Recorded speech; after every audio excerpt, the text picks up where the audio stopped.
Olá, muito obrigado por se juntar a mais uma edição do Fórum Bíblico. É sempre muito gratificante tê-lo desse lado, seja à espera da resposta a uma pergunta que nos tenha enviado ou simplesmente a aproveitar estes momentos que vamos estar juntos para crescer no conhecimento da Palavra de Deus. Este programa é enriquecido, já percebeu, com as suas perguntas que recebemos semanalmente e por isso, se ainda não nos enviou a sua, saiba que está sempre a tempo de partilhar qualquer dúvida ou tema bíblico que gostasse de ver esclarecido neste fórum. Estamos aqui para ajudá-lo a encontrar respostas e também mais clareza no estudo das Sagradas Escrituras. Por isso, se tiver uma pergunta, partilhe connosco. Pode enviá-la para o e-mail programas@novotempo.pt e, em alternativa, pode facilmente enviar uma mensagem com o seu telemóvel para o número 933 93 9291. No programa de hoje, nós vamos responder uma questão muito pertinente que nos foi enviada por uma ouvinte relacionada com um dos ensinamentos mais desafiadores de Jesus, o famoso dar a outra face. Este será, então, o foco do nosso Fórum Bíblico de hoje e contamos, uma vez mais, com a presença do Artur Machado para nos ajudar a compreender o melhor o alcance e a profundidade, eu diria, deste princípio que continua a interpelar consciências séculos depois de ter sido preferido por Jesus. Muito bem. Olá, Artur. Muito obrigado por estar mais uma semana connosco e hoje para podermos perceber esta expressão, estas palavras preferidas de Jesus. E elas vão-nos ser introduzidas pela pergunta que foi colocada pela nossa ouvinte e que gentilmente enviou para nós. E a pergunta é: o que queria Jesus dizer exatamente com o dar a outra face? Por exemplo, os palestinos como se podem defender das injustiças que são alvo? Ou os judeus na época do Holocausto? Uma pergunta com caráter muito pessoal e uma preocupação em compreender esta questão. Nós agradecemos a pergunta e vamos procurar dar-lhe justamente uma resposta a partir dos ensinos de Jesus que estão no Sermão da Montanha, que é onde se encontra justamente essa expressão, no capítulo 5, e nos versículos 38 e 39, onde Jesus diz: ouviste o que foi dito aos antigos, olho por olho, dente por dente, eu, porém, vos digo, não resistais ao mal, mas se qualquer te bater na face direita, oferece-lhe também a outra. Ora, após uma breve introdução ao contexto deste capítulo 5, é bom nós percebermos que ele se situa no primeiro dos vários sermões que o Evangelho de Mateus tem. Este é o primeiro, vai do capítulo 5 de Mateus ao versículo 7. Há 5 grandes discursos de Jesus no Evangelho de Mateus, e este é justamente o primeiro. E neste primeiro discurso, a grande preocupação de Jesus foi perceber como é que o crente pode, através da sua atitude, do seu comportamento, do seu estilo de vida, ir muito além daquilo que normalmente o mundo religioso do seu tempo ia. E o que Jesus aqui estava a dizer era a formalidade com que se tem interpretado os ensinos do Antigo Testamento não é consistente com aquilo que Deus gostaria que as pessoas fossem, ou com a abordagem que Deus gostaria que as pessoas tivessem para com o texto bíblico. E Jesus convida justamente, através deste Sermão da Montanha, a ir um bocadinho mais além. Poderíamos dizer hoje que Jesus estaria a falar do que deveria ser a conduta cristã? Sim, ou seja, Jesus convida sempre as pessoas ao crescimento, ao desenvolvimento, e a abordagem, a interpretação que havia no tempo dele daquilo que eram os princípios éticos consignados no Antigo Testamento, deixava as coisas muito pela rama e muitas vezes ao contrário daquilo que era o objetivo, o princípio, justamente. E o objetivo de Jesus é que as pessoas possam compreender a profundidade da revelação bíblica, a irem além, ao encontro daquilo que era o objetivo dessas orientações divinas. É por isso que Jesus vai apresentar isto no topo do monte. Tal como Moisés subiu ao Monte Sinai para receber de Deus as orientações que foram os fundamentos e princípios éticos e religiosos do seu tempo, Jesus vai subir a um monte para mostrar como é que esses mesmos princípios éticos agora deveriam de ser melhor compreendidos, porque, entretanto, eles foram levando camadas e camadas de interpretações que ofuscaram o seu principal objetivo. Por isso, Jesus vai opor. Há alguns especialistas que dizem que Jesus opõe o Antigo Testamento ao Novo Testamento. Não. Há outros especialistas que dizem que Jesus veio criar uma nova lei e, portanto, abolir a lei antiga. O que não corresponde, porque neste mesmo capítulo 5 do Evangelho de Mateus, e nós vamos justamente para o primeiro verbo que Jesus utiliza aí, ele diz: não penseis que eu vim abolir a lei aos profetas, não vim abolir, mas cumprir. E é este verbo, o verbo plerou, eu vim encher até ao bordo. É como se tivéssemos uma vasilha e a enchêssemos de água ou de qualquer outro produto até ela não poder mais. O objetivo de Jesus neste primeiro discurso do Sermão da Montanha é justamente levar as pessoas até ao topo, levá-las a compreender o verdadeiro objetivo do que Deus tinha revelado a Moisés. E ele menciona justamente nesse capítulo 5, no versículo 20, ele diz assim: eu digo-vos, se a vossa justiça não exceder a justiça dos escribas e dos fariseus, de modo nenhum vocês entrarão no reino dos céus. E, portanto, logo de imediato, Jesus estava a dizer a maneira pela qual têm sido interpretados estes princípios e valores éticos não vai lá. Estão muito aquém. Estão por terra. Portanto, isto não chega, não é suficiente. Se a vossa justiça não exceder, se o vosso comportamento, se a vossa maneira de pensar e de refletir nestas coisas não for além daquilo que vos tem sido ensinado, vocês estão realmente de um caminho errado. Portanto, Jesus não opõe aqui o Antigo ao Novo Testamento, nem uma nova lei a outra lei. O que Jesus opõe aqui é a justiça do Evangelho à justiça fariseica.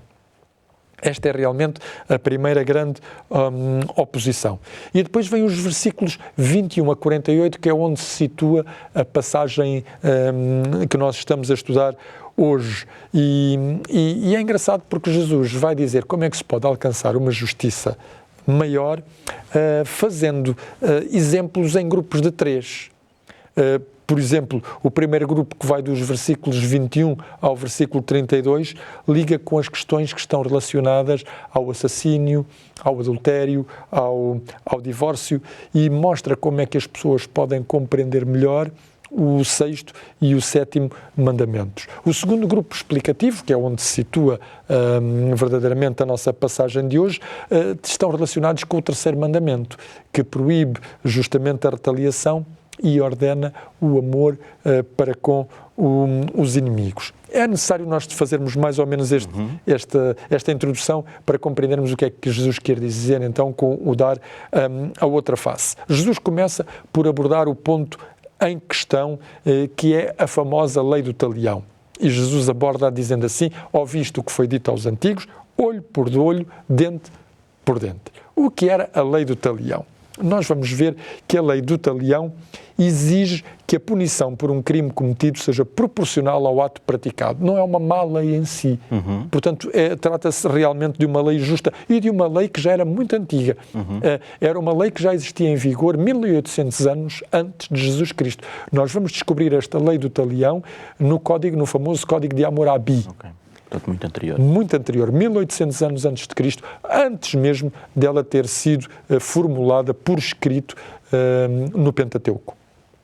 E encontramos-la justamente no Pentateuco, no capítulo 21, nos versículos 22 a 25, onde dizia: se 2 homens estivessem a lutar e ferissem uma mulher grávida e fosse causa de aborto, não havendo morte, certamente aquele que feriu diria: será multado conforme o que lhe impuser o marido da mulher e pagará diante dos juízes. Mas se houver morte, então, dizia a lei, darás vida por vida, olho por olho, dente por dente, mão por mão, pé por pé, queimadura por queimadura, ferida por ferida, golpe por golpe. Aqui está a formulação da lei do talião. Mais tarde ela vai ser reformulada no livro de Deuteronômio, no capítulo 19, nos versículos 17 e 21, numa formulação para os juízes. Quando os juízes estivessem a julgar um caso e aparecesse uma testemunha falsa que quisesse prejudicar o réu, portanto, que quisesse prejudicar a pessoa que estava a ser julgada, então, se os juízes detectassem isso, deviam dar a essa testemunha falsa a pena que o réu incorreria por aquele falso testemunho. Okay. E, portanto, a lei do talião vai ser novamente reformulada depois em Deuteronômio. E, na verdade, temos que concordar, é justa. É uma lei que nos mostra que, neste caso, impedia a vingança. Impedia que as pessoas pudessem exercer a justiça por si próprias, pelas suas próprias mãos, de uma maneira arbitrária. E nós sabemos que a justiça popular é sempre injusta, nunca vê os dados todos do problema, vê apenas uma parte, concentra-se nessa parte e muitas vezes não consegue fazer, portanto, justiça. E o objetivo da lei do talião era esse, restringir a vingança e administrar a justiça. Os especialistas estão de acordo que no tempo de Jesus esta lei já não se aplicava de forma literal, mas tinha sido comutada por uma multa. Já, como nós vimos no texto que eu mencionei ainda agora do Êxodo, havia ali uma multa. Se uma mulher abortasse e não morresse, portanto o feto não morresse, o bebê não morresse, teria que se pagar uma multa. Só seria aplicada a questão da vida por vida, caso houvesse justamente a perda de uma vida. Agora, no tempo de Jesus, isto era mais complicado. Os judeus estavam sob o domínio político, militar, económico dos romanos. E não era incomum que os oficiais romanos fizessem aos judeus coisas que não eram habituais, como, por exemplo, se viesse um censor romano ou um oficial romano com o seu saco de viagem e apanhasse um judeu na rua e dizia-lhe: olha, agora levas tu o saco, agora carregas tu o fardo. E ele tinha que carregar mesmo o fardo. E não havia uma lei que impedisse isto. Ele não tinha por onde reclamar, era injusto. Toda a gente sabia um abuso de poder, não é? Que era um abuso de poder, claramente era um abuso, mas ele não tinha maneira de fazer valer o seu direito. E isto acontecia frequentemente. Gerava revolta e sentimento de vingança, não é provável? Exatamente. Os fariseus, os escribas e os zelotas, que era o movimento mais radical no tempo de Jesus, que se opunha à presença romana na Palestina, aproveitavam este descontentamento para interpretar estas passagens do Antigo Testamento que faziam referência à lei do talião de uma maneira vingativa. E, portanto, essa vingança tinha acabado por alastrar e não ser apenas apanágio contra os romanos, mas acabava por ser também contra os próprios judeus. E, em primeiro lugar, o que Jesus procurou com esta abordagem aqui em concreto do dar outra face foi relembrar que a lei do talião impedia a vingança e, portanto, a vingança não era norma para ninguém. Ok, muito bem. Então fica esta ideia que um dos principais ensinos deveria-se resistir ao mal, mas sem recorrer à vingança. Exatamente. E não basear-se na lei, neste caso, do talião. Muito bem, o nosso tempo está a avançar, nós estamos mesmo a terminar a primeira parte do nosso programa, mas antes eu quero apresentar-lhe uma oferta especial que temos para si. Trata-se do Guia de Estudo da Bíblia, intitulado Evidências, um estudo que foi elaborado pelo Dr. Rodrigo Silva. Este guia responde a 14 questões fundamentais e deixo-lhe apenas como exemplo, tendo em conta até o tema que hoje estamos a abordar, porque poderá encontrar na lição número 9 deste manual o título Porque Sofremos. O estudo desta lição ajudará a perceber como é que se pode conciliar a justiça de Deus e o sofrimento humano. Tenho a certeza que o estudo completo deste manual será uma bênção na sua jornada espiritual e, se porventura quer receber este guia gratuitamente em sua casa, pode fazê-lo de uma forma muito simples. Basta enviar-nos uma mensagem para o número 933-939291, solicitando um exemplar do Guia de Estudo Evidências. Não hesite, aproveite agora o intervalo para nos enviar a sua mensagem. Nós regressamos já a seguir. TV Novo Tempo, o canal da Bíblia, o canal da Esperança. Bem-vindo à segunda parte do programa Fórum Bíblico. As perguntas hoje estão relacionadas com as palavras preferidas por Jesus no Sermão da Montanha, em Mateus capítulo 5, versículo 39. O texto bíblico diz o seguinte, eu vou utilizar a minha Bíblia para o ler. Mateus 5, 39, que diz: Eu, porém, vos digo que não resistais ao mal, mas se qualquer te bater na face direita, oferece-lhe também a outra face. Vamos para a segunda parte, vamos para a segunda pergunta, e a segunda pergunta é exatamente nós concluirmos sobre o que é que significa dar a outra face. E a pergunta vai aparecer no nosso ecrã, o que quis Jesus dizer com o dar a outra face. Ora bem, Jesus enuncia neste mesmo discurso, agora no capítulo 7 e no versículo 1, um princípio fundamental para se perceber porque é que se deve dar a outra face. Esse princípio fundamental, que está em Mateus capítulo 7, versículo 1, é: não julgueis para que não sejais julgados. Por outras palavras, não sejam os juízes, não sejam vocês próprios os juízes das ações que vos fazem. Esperem para que a própria justiça funcione, ou a humana ou a divina. E, portanto, não se arborem em juízes. E por isso, com o dar a outra face, Jesus não quer abolir a lei que está em vigor, mas ele deseja introduzir na sociedade um comportamento humano que vá para além daquilo que normalmente era aquilo que era o expectável. Que o comportamento ético e concreto do crente, e neste caso do cristão, possa perceber, fazer raciocinar o outro que está a fazer o mal. A lei do talião era um ponto de partida bom. Jesus não o condena. Ok, a lei do talião é a base, mas nós temos que ir além disso. É no fundo aquilo que Jesus diz. Por isso ele diz: não resistais ao mal. O verbo grego traduzido aqui por resistir é este, antistemi, que significa resistir, manter firme ou suportar. As utilizações deste verbo no Novo Testamento permitem-nos ver que esta declaração de Jesus é muito precisa. A maior parte das vezes que este verbo antistemi é usado no Antigo Testamento é para mostrar que não se deve resistir a Deus, nem à sua vontade, nem à sua autoridade. Mas é verdade que a Bíblia exorta-nos várias vezes, por exemplo, a resistir ao diabo. O apóstolo Paulo e o apóstolo Tiago aconselham vivamente os cristãos a resistir direta ou indiretamente às ações do diabo. Seria por isso inconsequente que Jesus estivesse a dizer: não resistais ao diabo. Não era isto. Para compreendermos verdadeiramente o que é que Jesus está a dizer, temos que perceber que ele utiliza uma palavrinha, não resistais ao mal, mas ele utiliza um adjetivo, é o adjetivo masculino, é a palavra poneros.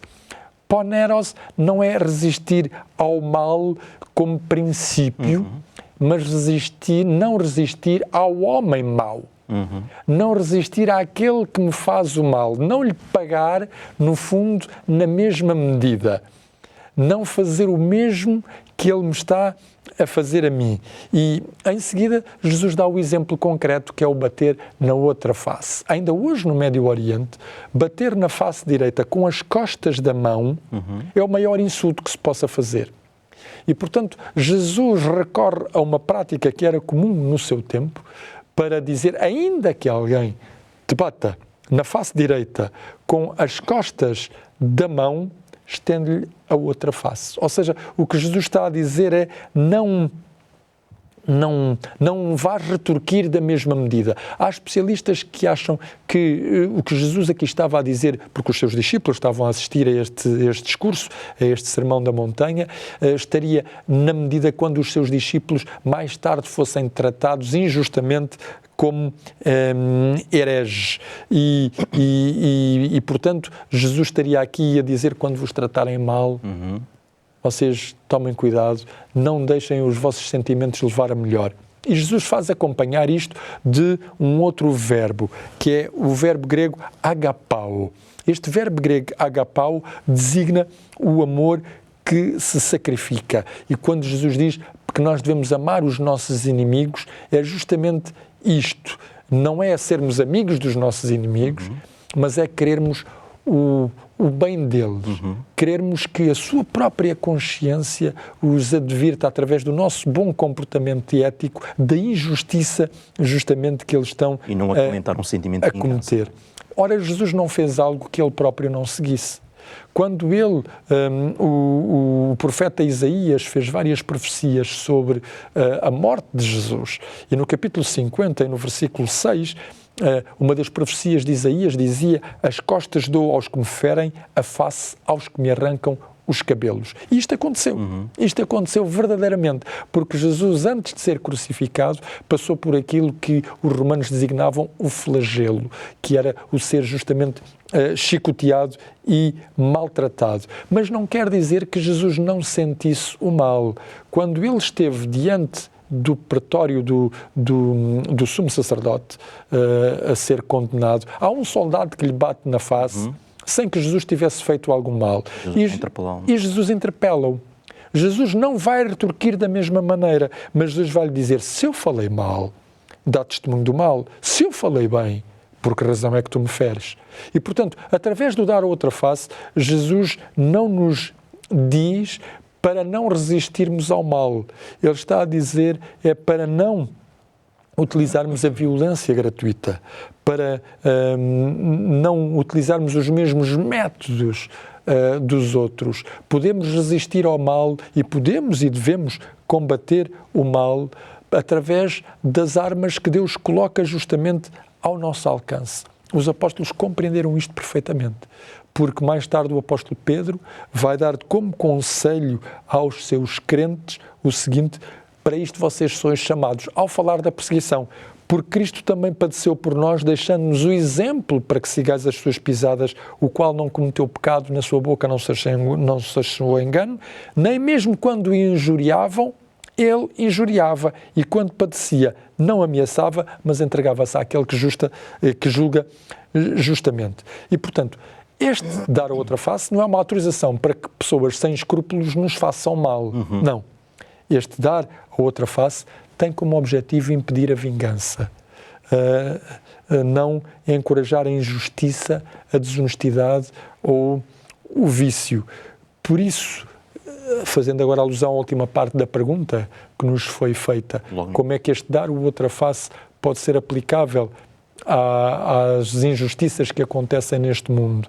O Sermão da Montanha não é um sermão imposto, é um sermão proposto. É uma proposta de Jesus Cristo, não feita globalmente, mas pessoalmente, individualmente. É cada um, individualmente, que pode ou não aderir àquilo que Jesus Cristo propõe. E, através dessa adesão, limitar-se no seu desejo de vingança. E, portanto, eu não posso dizer que as pessoas devem pegar neste princípio e aplicá-lo em todas as circunstâncias. Cada um, na sua própria consciência, é que tem que olhar para este princípio colocado por Jesus e perguntar-se: como é que eu vou agir? Qual é o meu comportamento ético? Como é que eu devo fazer quando for vítima desta ou daquela situação? E é curioso, porque no Salmo 37, nós encontramos esta expressão: deixa a ira e abandona o furor. Não te indignes para fazer o mal, porque os malfeitores serão desarraigados, mas aqueles que esperam no Senhor herdarão a terra. Este apelo de Jesus, dar outra face, inscreve-se como todos os outros apelos de Jesus Cristo. Aqui os cristãos vão além dos seus sentimentos, das suas emoções, e correspondam àquilo que é a sua confiança na justiça divina para um comportamento ético que seja mais adequado. Muito bem, eu penso que ficou muito clara a explicação e muito clara esta ideia que dar a outra face significa escolher não se vingar de quem nos faz mal e não uma resistência ao mal no seu todo, mas dar uma resposta com amor, com dignidade, confiando que a verdadeira justiça será dada por Deus, porque, na verdade, Deus nunca abandona o inocente. Nós somos chamados a corrigir o mal, não somos chamados a corrigir o mal com o mal. Exato. E, mesmo a propósito, no guia de estudo que estamos a oferecer aqui no programa Fórum Bíblico, intitulado Evidências, poderá descobrir na lição número 10 deste manual, que responde exatamente a esta pergunta: Deus abandona o inocente? Eu tenho a certeza que o estudo desta lição, que foi elaborada pelo Dr. Rodrigo Silva, poderá ser um complemento ao assunto que hoje abordamos no nosso programa. Não perca, por isso, esta oportunidade de aprofundar o seu conhecimento sobre a Bíblia e, por isso, peça este guia de estudo, o qual é totalmente gratuito, enviando-nos uma mensagem para o número 933 93 9291. Ficamos à espera da sua mensagem e também das suas perguntas. Já sabe, pode enviá-las para este mesmo número, eu vou voltar a repetir, 933 93 9291, ou então, se preferir, escrevê-las por e-mail para programas@novotempo.pt. Esperamos novamente por si no próximo episódio do Fórum Bíblico, que terá lugar já na próxima semana, onde vamos continuar a descobrir mais e mais sobre a Bíblia, os seus ensinos, as suas verdades e, claro, a responder às suas perguntas, porque eu acredito que todas elas são importantes. Até lá, fica o convite feito, fique bem e bom estudo da Bíblia.